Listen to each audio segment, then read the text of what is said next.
like that people are digging the intro music. That's actually me and my bros. Almost Friday, absolutely.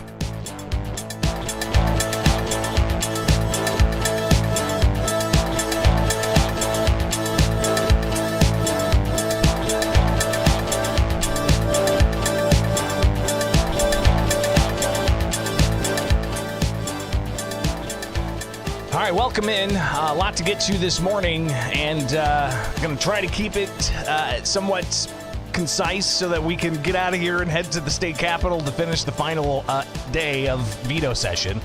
Plenty to get to. A little bit later on, we'll talk about electric vehicles and mandates, not just in the state of Illinois, but over in Congress with mandates for kill switches and monitoring devices of vehicles. So we'll talk about that. We'll also talk about some of what hasn't happened at the Illinois State House this week, but also some things that are happening. But up next, the latest in litigation against Illinois' gun and magazine ban. So stay tuned. That's next here with Bishop on Air. Thanks for hanging out. Be sure to like, subscribe, click the notification bell, comment live. You can hang out with us each and every weekday morning at about this time. You can email me, Bishop on Air, so make it happen, all right?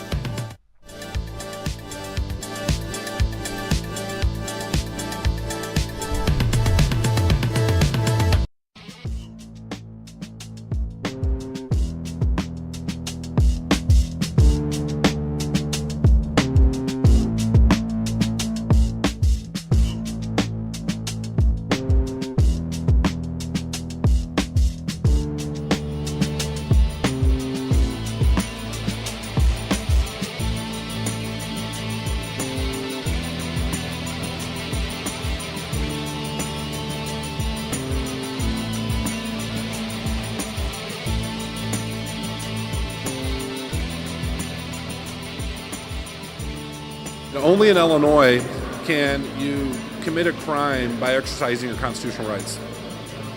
That is State Senator Jason Plummer. Chatted with him yesterday about the status of his bill to hold harmless those who purchased firearms during the injunction that was in place for about 6 days from the Southern District of Illinois federal courts.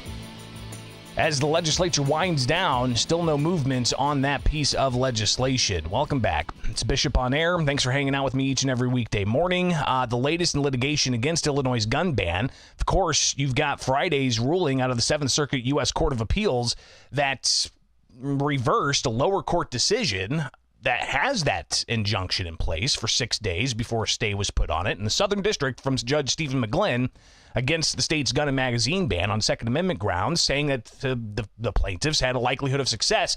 Then it got to the Seventh Circuit, wrapped in with a bunch of other cases, and on Friday, almost a week ago, we had the Seventh Circuit drop their ruling after more than 4 months sitting on that ruling, vacating the lower court's preliminary injunction. What happens to those thousands of people that purchased firearms during that 6-day window? What happens to the thousands of people who purchased firearms under temporary restraining orders that were previously attained in state-level courts around several different counties across the state? So, the question is are those individuals going to be able to register their firearms with state police legally if this law is upheld? Well, the question of if the law is upheld is still in question because you have Thomas Magg in the Seventh Circuit filing for a en banc review. Now, what is an en banc review? It's the full court, because Friday's ruling in the Seventh Circuit was only a 3-judge panel. All right, so you had a 3-judge panel review the case and said that the state's likely to succeed on its merits. That was just a 3-judge panel. So an en banc review would bring on the entire judicial panel for the Seventh Circuit U.S. Court of Appeals. So we don't have the actual filing because the docket yesterday only updated to say submitted petition for rehearing en banc by Thomas Magg for appellees Timothy Jones, Jeremy Langley, and Matthew Wilson. Access to this entry, the docket says, is limited to counsel of record. Once the document's approved by the court, it'll be filed onto the court's docket as a separate entry, which will be open to the public. So we'll likely have to revisit this. But yesterday, the Seventh Circuit U.S. Court of Appeals being asked to review with all of their judges this particular case based on the Second Amendment and whether or not plaintiffs have a likelihood of success and whether or not that Southern District preliminary injunction should be reinstated. That, while you've also got still pending back in the Southern District, MAG took the vagueness argument. There's been no movement on that. That was heard last month. We're still waiting on McGlynn, the judge in the Southern District, to issue a ruling on that case. But you also have still yet to see from the federal firearms licensees of Illinois, not just their motion for amendments to their complaint saying that the gun ban registry that started October 1st is unconstitutional because of 14th Amendment due process rights, and they make a whole host of arguments. The state's set to respond to that by January 31st of next year, but that's after the January 1st deadline. We're still waiting, though, for the federal firearms licensees of Illinois to file their preliminary injunction request to have McGlynn possibly enjoin the state, keep the state from enforcing the gun ban registry or delaying that January 1st deadline. Because that January 1st deadline's coming up in what? 3 weeks? No, sorry, 7 weeks? In about 7 weeks, we're going to have that January 1st deadline kick in, and that could turn people into potential felons overnight if they have more than 2 firearms that they don't register, or accessories like pistol grips that might go on an airsoft gun. And if they don't want to go on and violate their Fifth Amendment rights, they could find themselves facing criminal penalties. So obviously all of this is at play, but the latest in the litigation is that Thomas Mag has asked the 7th Circuit U.S. Court of Appeals for an en banc review. We'll likely be hearing a lot more about that as well. So that's breaking news from yesterday. Just saw it this morning when I updated the case log and saw that, and definitely wanted to get you guys as informed as possible. But again, talked with State Senator Jason Plummer yesterday about the status of his measure that he filed, months ago it seems, that would hold harmless those individuals who were just following the court's order, saying that the state can't enforce the law. So individuals seeing that ruling, reading the ruling, digesting that ruling, they decided, with, I'm sure, legal counsel maybe recommending things, and they went and purchased firearms. Well, what happens to those individuals? Plummer talks about the status of his bill, and quite frankly, pal, doesn't really seem that legislators on the Democrat side are going to let it advance. Well, I think the governor has a huge problem on his hands. Without putting a lot of thought through it, they jammed this bill through. The courts are still kicking it back and forth, and a lot of law-abiding Illinoisans are really unsure what that does to them. I put a common sense bill forward that should easily draw bipartisan support that would not address the broader Second Amendment issue. It would just fix the concerns of Illinoisans that exercise their constitutional rights. Unfortunately, the majority party here in Springfield has elected not to move that bill forward, which just puts further stress and liability on law-abiding gun owners throughout the state.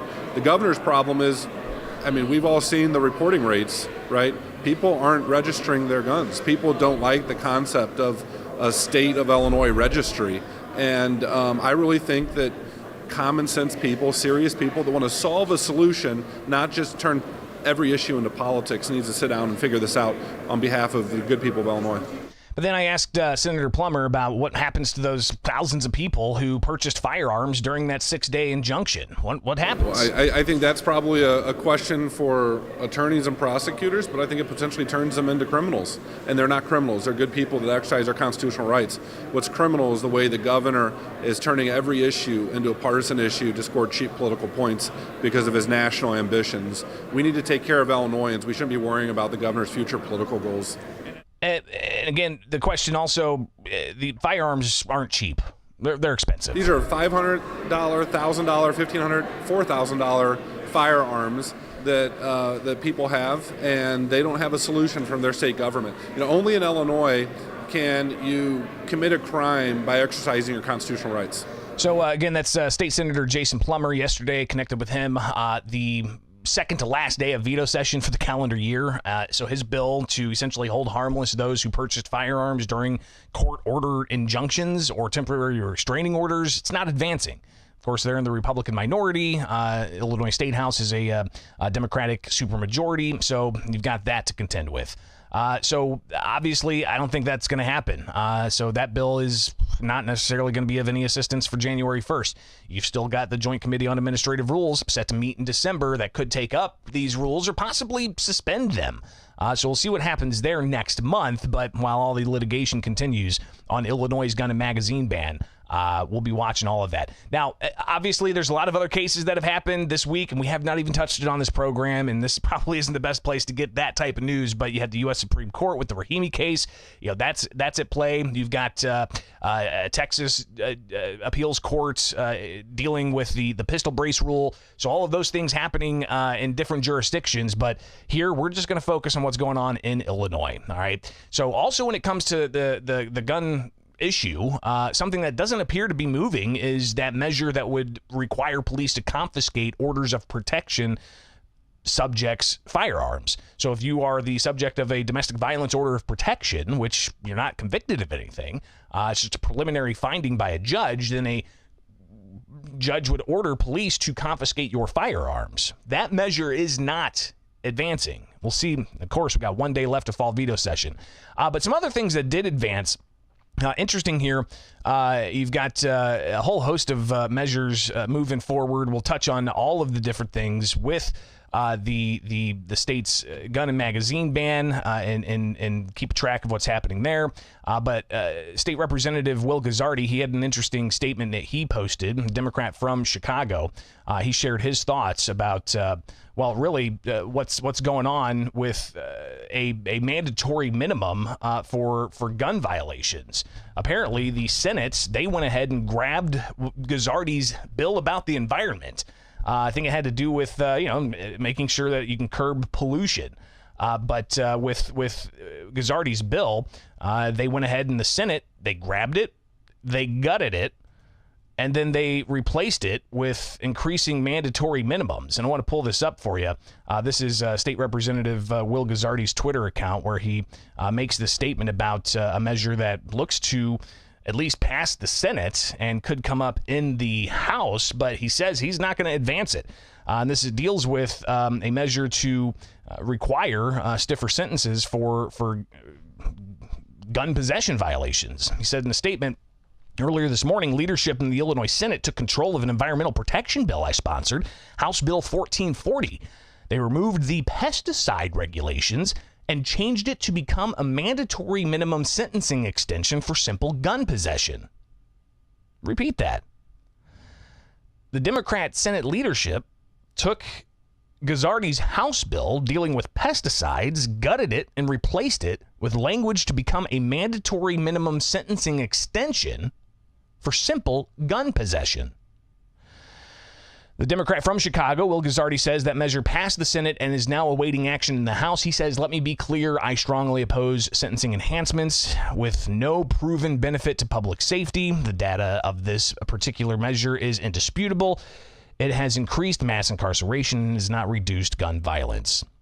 I will not be advancing this measure and will not call for a vote in the House during veto session." So Will Guzzardi, Democrat from Chicago, seeing his bill being gutted and replaced, and then, being a mandatory minimum for simple gun possession bill that passed the Senate. But you had another bill that also advanced the Senate dealing with a whole host of different extensions and redefinitions of things. Senator Bill Cunningham on the Senate floor yesterday dealing with one measure. Extends a repeal date for the state police regarding the awarding of grants. It makes changes to the Crimes Victims Compensation Act to allow multiple applicants to receive repayment for burial expenses, aligns some definitions for foster family homes and qualified residential treatment programs for the Child Care Act.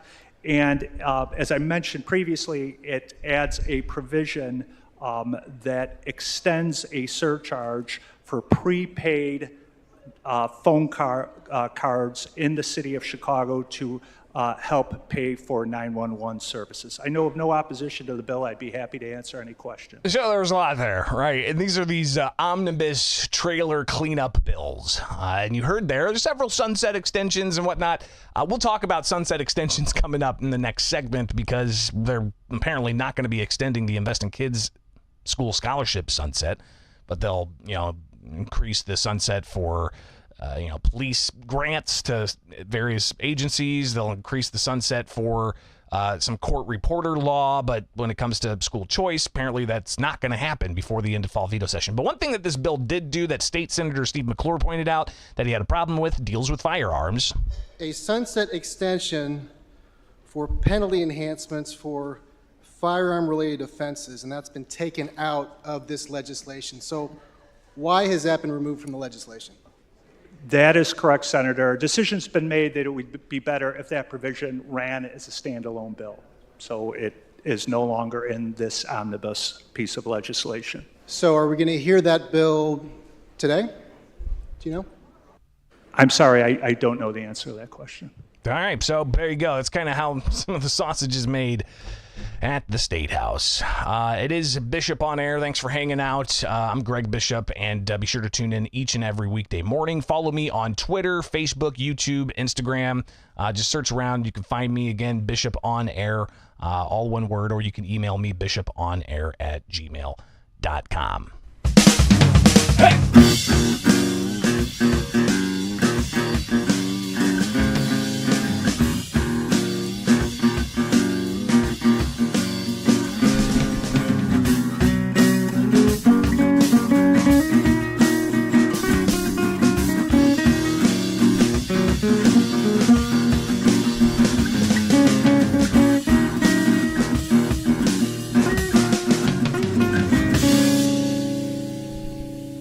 Today's the final day of fall veto session, which also just so happens to be the final day of the legislative calendar for the calendar year at the Illinois State House. I'll be there on the ground to get out what's the latest, but as we heard, no advancement on a variety of things.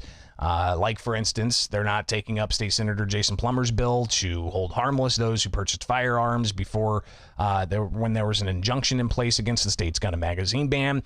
There's apparently not going to be any movement on the OP bill, the Orders of Protection bill that requires police to confiscate firearms from subjects of domestic violence orders of protection. So not sure we're going to see those advance in this final day. But some other stuff that's not going to advance that has some substantial consequence. One in particular, the Invest in Kids School Choice Scholarship Program. That doesn't appear to be advancing, and I think that it's got a lot of people concerned, including you've got Tammy Karam from Kingswood Academy. She was part of a news conference yesterday urging for the State House to lift the sunset, to call the bill, to extend the school choice scholarship program. What is Invest in Kids? It's a program that was started in 2018, and it had the sunset of December 31st. And what it does is it allows for private investors, private dollars, private donors to put into a fund that then is used to give school choice scholarships to kids in Illinois.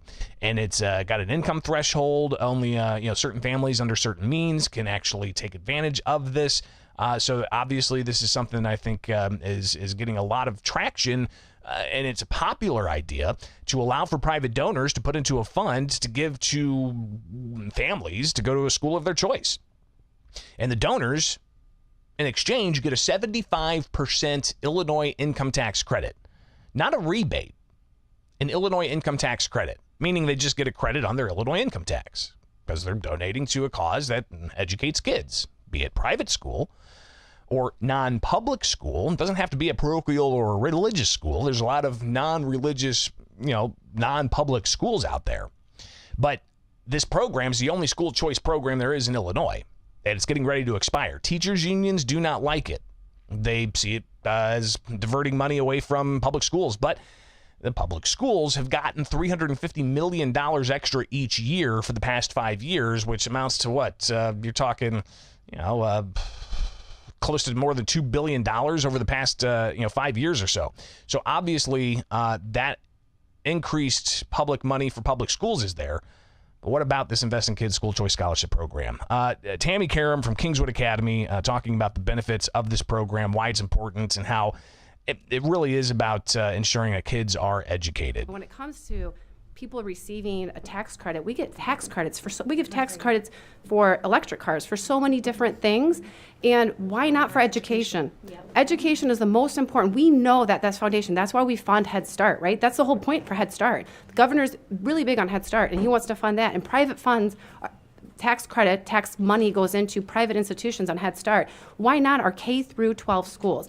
Nobody receives on that. And when it comes to donors love to give to universities because they've seen the success of it. Why not give success to education? And we're not eliminating public schools. This is all schools. And if any school wants to do it, that's great for them. They get to be, go through the accreditation program, become accredited, go into this and keep funding students. This is funding education all the way through. This isn't discriminating because we're looking at educating all of these children in the state of Illinois. So, again, the families were there chanting, call the bill, save our scholarships. Doesn't seem that we're going to see much movement on that. But we've got 1 day left, all right? In this 1 day, it's veto session. Looks like they are going to advance the bill to lift the moratorium on nuclear energy construction. Bill that the governor vetoed did this, but the governor said it didn't focus on small modular reactors, which is what he was wanting to do. So they brought up a new bill and they made that happen. So that's likely to advance today. Something that got a little hung up before the end of session here, and we got 1 day left. Today's the last day, so we're going to be heading out there after the show. But you've got the Chicago School Board maps. For those not familiar, there's tons of schools across the state, 850 districts. Chicago, the city of Chicago controls the schools, not a locally elected school board like we have across the state of Illinois. It's the city of Chicago that controls the schools. So previously, the mayor was the one who really was on the board to control the schools. So recently, the lawmakers said that's enough. We've had decades of this. Let's have a local Chicago elected school board. So they passed that bill, and now they got to get the maps. The House passed a version of maps yesterday, but the Senate president yesterday also released a statement saying they're not going to approve maps that don't have ethics built into it. So apparently that's gotten caught up for the city of Chicago. Something else that could get caught up for the city of Chicago, I talked with John Catanzara yesterday. He is the Fraternal Order of Police president for Lodge 7. He was down in the Capitol, and I chatted with him briefly about what he was there to do. Pretty much our COLA bill that's been sitting there for a better part of 3 years. And what's the status of this? I'm a little superstitious because it's not done till it's done, but 99.9% we're being told it's good to go. The support's there. Again, this would have been done in the spring.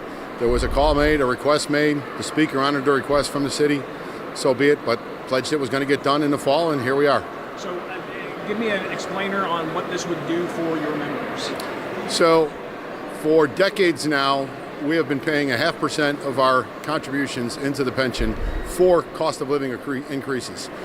At some point, someone created a two-tier system where you get 3% simple COLA upon retirement, but depending on your birth date, you only get 1.5%. So there's always been this lag, and all the legislature has ever done is kick the can down the road and move the birth date year by 5 years. This totally eliminates the birth date restriction. Everybody will be on a 3% flat COLA for the rest of their life, just like the fire department. And how many officers would this impact? Roughly, there's about 6,000 active and retired officers. There's a lot of retired officers that will go from the 1.5% to 3% that were being shortchanged to this point. So it's about 6,000. So again, John Catanzara, the president of the Chicago Fraternal Order of Police Lodge 7, chatted with him briefly at the Capitol yesterday when I saw him walking around the third floor rail. I did talk with him also about Florida trying to recruit police. We'll talk a little bit about that tomorrow. So, yeah, what else is possibly not going to advance and be left on the cutting room floor? I talked with State Representative Joe Cisnowski.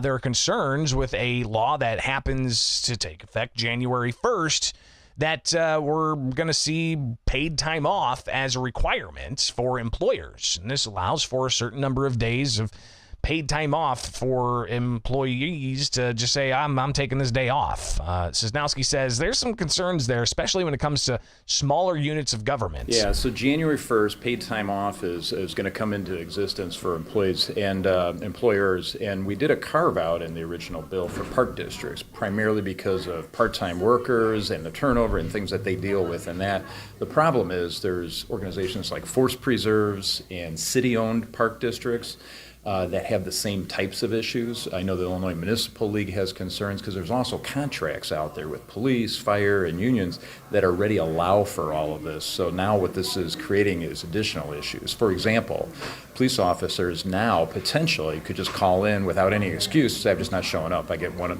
these are one of my 5 days. And so those are some concerns that cities are looking at, park districts and forest preserves. So we have a couple different bills out there, and it's going to cause some issues. So it's something we really need to look at.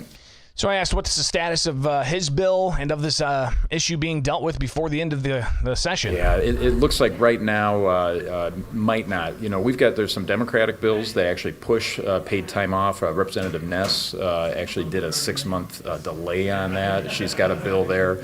We're hoping to get some traction there and have some of these discussions, but we'll see what happens in the next couple of days. And if it doesn't pass by today, January 1st is just around the corner. It can cause definite issues. I guess we're going to kind of see how it might play out. We may have to deal with a couple months of it and say, well, okay, we got some problems here. Let's fix this in early spring. So we'll see. So again, Joe Sosnowski talking about paid time off, something else that may not be dealt with before the end of the year. It's already law, paid time off, but they're wanting to do some trailer bills, some fixes. We've seen trailer bills pop up all the time. Veto session isn't just about dealing with vetoes. It's also about dealing with cleanup language of legislation they passed back in May. So you had that with a bill dealing with a whole host of things like Illinois State Police grants that you heard Bill Cunningham talk about. You had another measure that extended a sunset for court reporters to some degree, which obviously is important, but that sunset went through. No sunset extension for the invested kids. No dealing with the costs or the complications from paid time off requirements, especially for local governments that might contract with small police agencies, for example. So interesting to see what is going to be addressed, what's not going to be addressed. We got 1 day left of fall veto session. We'll be watching all of that closely. Something else they tackled yesterday was cleanup legislation dealing with electric vehicle mandates. Not on the individual, all right? So not on the individual, but electric vehicle mandates for state government vehicles.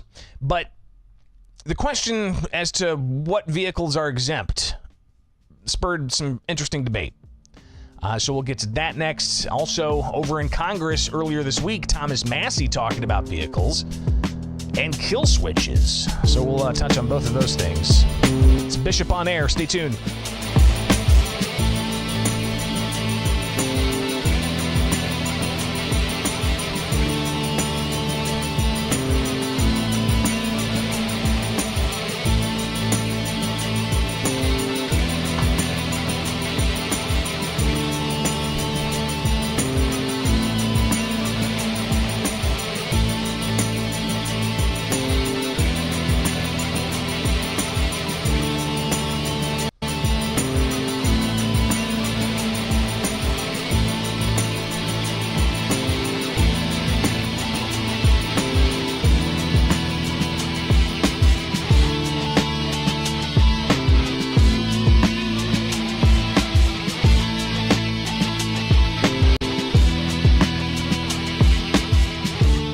So veto session underway. The one thing that they dealt with yesterday was a requirement for state vehicles to have zero emissions by 2030.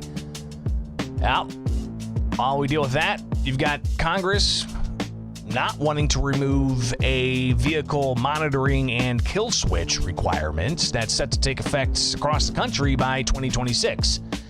So that's what we're focusing on here. Let's first train our attention on the Illinois State House. State Senator Rachel Ventura, she brought forward a measure during the spring that requires state vehicles, so vehicles for state agencies, that people, state government, drive from location to location, be it somebody who's working for the Illinois Department of Revenue, or somebody who's working for a teacher's retirement system, or whatever. Whatever the agency they work for, DCFS, they got to get vehicles to go around. So they passed this, and it's all part of the governor's effort to try to bring about a million electric vehicles on Illinois roadways by 2030. So why not just have state government be mandated to do this? Now, there was discussion during the spring about making all governments do this, including local governments, but they took that out and they only made it to be the state government to be required to have zero emission or converted to zero emission vehicles by 2030. So they passed that in the spring. A trailer bill comes up to make sure it's clear who is exempt of the state vehicles being purchased that have to be either electric vehicle or zero emission. Here is State Senator Rachel Ventura. Yes, so it's still all passenger vehicles procured by the state, except for law enforcement. Emergency vehicles will be removed by definition, and the IDOT Consolidated Vehicle Procurement Program. So, all vehicles except for emergency vehicles, like law enforcement. State Senator Steve McClure, Republican from Springfield, he was asking questions about, just kind of delve a little bit more into really what's going on here with this bill. As they purchase new vehicles after January 1st, 2030, they will need to purchase zero emissions vehicles or convert ones at new vehicles at that time. Senator McClure. Okay, so what is the cost going to be to the taxpayers of this state? Senator Ventura. I don't have that estimate, as it will be a rolling purchasing price. However, each vehicle stands to save $12,000. So, not really sure what it's going to cost taxpayers to have this mandate. Interesting. Then you've got McClure making his point before the bill was ultimately called for a vote. We are not a rich state financially. We don't even know how much this is going to cost. Second is that, as of now, this is essentially going to be money going to the biggest polluter in the world. And what are they going to do with that money as they produce these materials, these batteries? They are going to pollute the world even more. Talking about China. So this is really not an anti-pollution bill. It is an anti-taxpayer bill. And the fact that it doesn't take effect until 2030, when we don't know what the world's going to look like at that moment, should cause all of us to be concerned about why we would press the green button today. So McClure, he goes on to discuss why he opposes this bill. We don't know the taxpayer costs. We don't even know if electric vehicles are going to be viable in 7 years, or maybe hydrogen vehicles will surpass electric vehicles. So clearly there are some legitimate concerns about all of this. But you had State Senator Chapin Rose then jump in with his questions of Senator Ventura about her bill requiring states agency vehicles have zero emissions by 2030, with the exception of a few. Here's Senator Rose. Why are we letting anybody out? I mean, if the goal here is to be green and help the environment, why shouldn't the police cars be green? So Ventura then is asked to address Senator that. Ventura. It is my opinion that they should also be green. All right. Rose counters. Senator Rose. Then why aren't they in your bill? Senator Ventura. There was some discussion about the need for infrastructure in the southern part of our state. As you are aware, that our state has put millions of dollars into putting more infrastructure. In fact, they're looking at every 50 miles along our highways to have charging stations. And so in an effort to start moving this forward in our state, we cut law enforcement out for the moment, but I assure you I will take another bite at the apple. Senator Rose. No, I have no doubt about that latter part, but let me just say, aha, exactly. The point of the question, and I appreciate the honesty with which you answered it, but let me translate. The reason that the IEMA and ISP and the emergency vehicles aren't in this is because we can't guarantee they'd actually get where they're supposed to go. Why? Again, to the honesty of the sponsor. Because the infrastructure doesn't exist. The infrastructure doesn't exist. So let's go to the other vehicles that are in this, the passenger vehicles. Department of Corrections has multiple passenger vehicles as they transplant inmates around the state of Illinois. Are they exempt, or are they simply run out of electricity and sit on the side of the road? So Ventura asked to address that. She then goes and kind of points to some of Rose's other points about infrastructure and doesn't really address the question of Department of Corrections vehicles and whether or not in rural areas, if they're transferring from one prison to another prison, now you have to use a zero emissions vehicle or an electric vehicle that could run out of juice and leave them with prisoners on the side of the road. Here is that back and forth. I don't understand your question. This isn't a safety concern. Senator Rose. Well, I think you do understand my question, but never mind. So, yeah, doesn't really get to the question. It says it's not really a safety concern. I think others would say that they wouldn't want a bus full of criminals broke down in their rural area because the electric vehicle couldn't make the trip. Senator Rose with some other arguments here. So if you're moving inmates from Kankakee to Big Muddy and you run out of electricity, you're stuck on the side of the road. Universities, are they going to be able to go from UIC to Carbondale for a conference? I mean, look, folks, the exemptions that have been put into this expose the fallacy of the bill in the first place. This is nothing but another green press release to say we're doing something, and I guess, okay, we are. We're going to have all these passenger cars that, go an hour and a half and stop. By the way, if you really want to go somewhere, get a hybrid. I have a hybrid. It's fantastic. I get like 500 miles on that sucker. I can get out of Illinois faster than you guys in Chicago can, because you'll be stuck on the side of the road in your green vehicle. Vote no. So, Rose making some points there that, a little further discussion. You had State Senator Dave Kaler from Peoria, Democrat. He supports this idea. Hopefully this, as we see Stellantis build out its electric plant in Belvedere, we can convince Ford that they can start converting into electric cars. I think it's a good message to the electric automotive industry, and we should be leading. I'm going to vote yes on this. So Kaler voting yes on this. The measure ultimately passed. And remember, the underlying bill already had passed. This was just cleanup language to deal with IDOT. And again, that gave them the opportunity to re-debate emergency vehicles not being included in this. Why? Well, because you can't necessarily charge a utility truck when there's a tornado that ripped through and knocked out the power plant. You can't necessarily charge a police vehicle who has to go and maintain order when the electric grid just got blown over, as Springfield had happen. Let alone there are concerns, civil liberties concerns. Individuals who are classical liberals, civil libertarians, who don't like the idea of these new vehicles with all of the technology, the tracking technology, and a lot of these electric vehicles have all of this.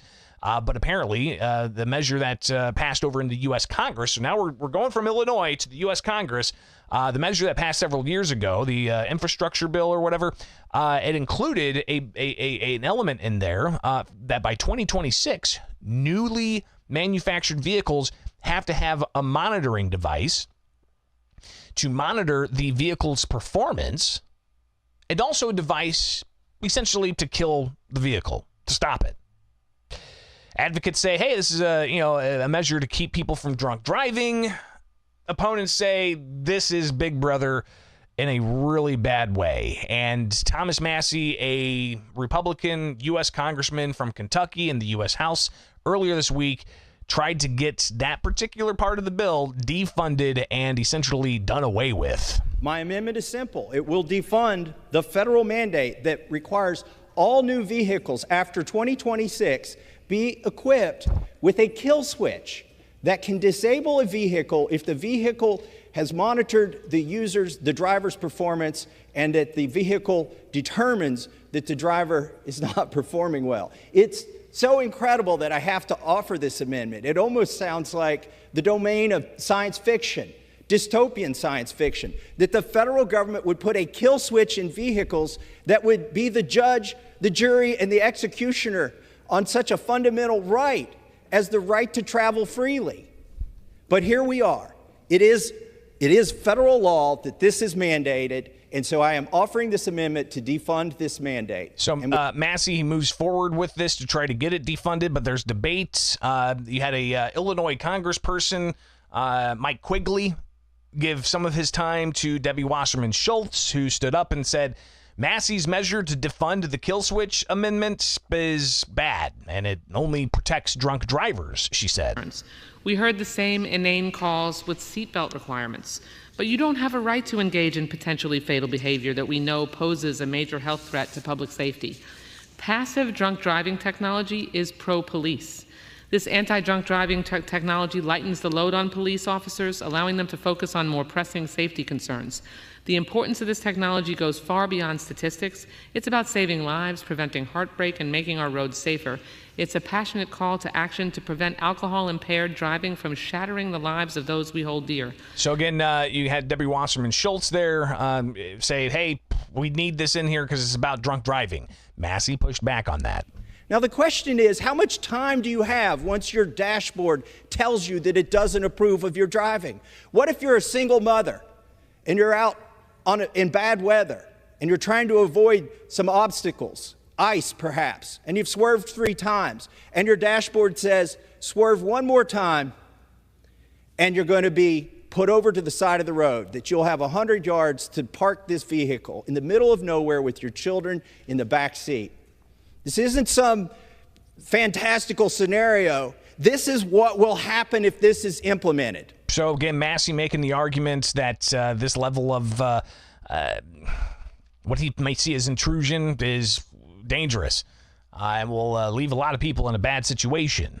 But again, Democrats, they wanted to keep this measure in place, keep the vehicle monitoring system requirements and the kill switch requirement by 2026 for future vehicles being manufactured, to have those things in there. Illinois Congresswoman Jan Schakowsky, she took to the podium to defend the monitoring and kill switch device. You know, this technology has the potential of saving thousands of lives. And I don't see that you're agreeing that we should be saving those lives, and I would say we should all vote against the Drunk Driver Protection Act, and I yield back. So again, Massey saying that nowhere in the law does it say it's monitoring blood alcohol content. Nowhere in the law does it say that it is monitoring drunk driving. It says something about impairment, but what exactly does that mean? Good question. Was my cat just behind me? Did anybody see? Anyways, she just ran off that way. Again, welcome to my house. But Massey says this the kill switch doesn't say anything about drunk driving. The kill switch just says a vehicle monitoring, vehicle performance monitor, and the ability to turn it off remotely. Think about that. There's as he said, a kind of science fiction Big Brother type of dystopian thing going on there. People have a lot of concerns that electric vehicles are ushering that in.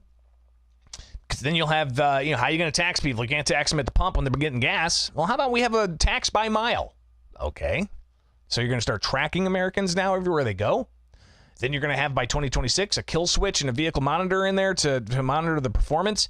Massey says this goes too far. This is into law. This will become law in 2026, every vehicle manufactured after that. And it's not about drunk driving. If it were, it would just be about blood alcohol content. This law has far more than that in it. It violates the Fourth Amendment. It violates so many amendments. It violates things that are so fundamental to our rights. They're not even in the Constitution, like the right to travel. So Massey tried to get this ultimately stricken by not funding it, not funding the kill switch or the vehicle monitoring thing. And guess what?